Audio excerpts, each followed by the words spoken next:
Hi everyone! So today is World Press Freedom Day and as a campus journalist, samahan niyo ako gumawa ng aking Mojo output.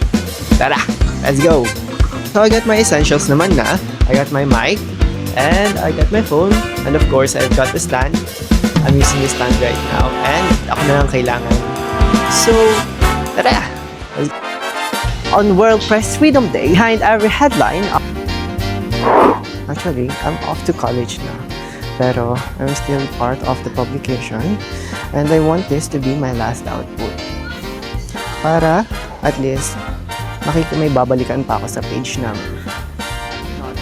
And aside from that is gustong-gusto ko talaga ang Mojo.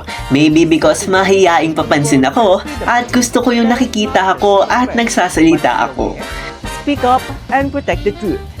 However, sobrang hina ako pagdating sa pagme-memorize ng script. Kaya whenever I record, sobrang natatagalan ako.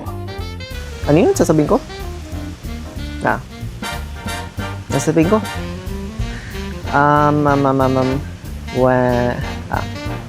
When journalists face a fear, journalist faces fear, take done. Dami ko pang iti-take. Saan ako dala? Actually, itong Mojo na ito ay the same day ko lang din naisip na gawin. Usually, kapag magmo-Mojo ako, I really plan days before the holiday. But today, I really was only planning to do a PubMat lang. When naisip ko na gusto ko naman lumabas-labas, so why not go for Mojo instead? Sobrang big ng nasa isip ko, but when I started recording, doubts really started to build up hanggang sa umabot na gusto ko na ito i-give up. And protect the truth while we still can. Hidden real. Yung ko na. Pero a good thing about me is hindi ako sumusuko at pinakaayaw ko sa lahat ang nagsasayang ng oras. Kaya't pinush ko talaga ang sarili ko to finish this Mojo. Into the light. Yes, oh my God. And in the end, kahit 11 PM ko na siya na-post, peers and SPAs loved my output.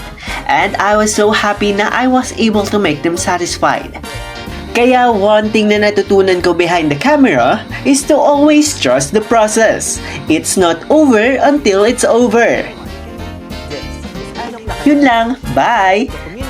And Defend press freedom. Alright.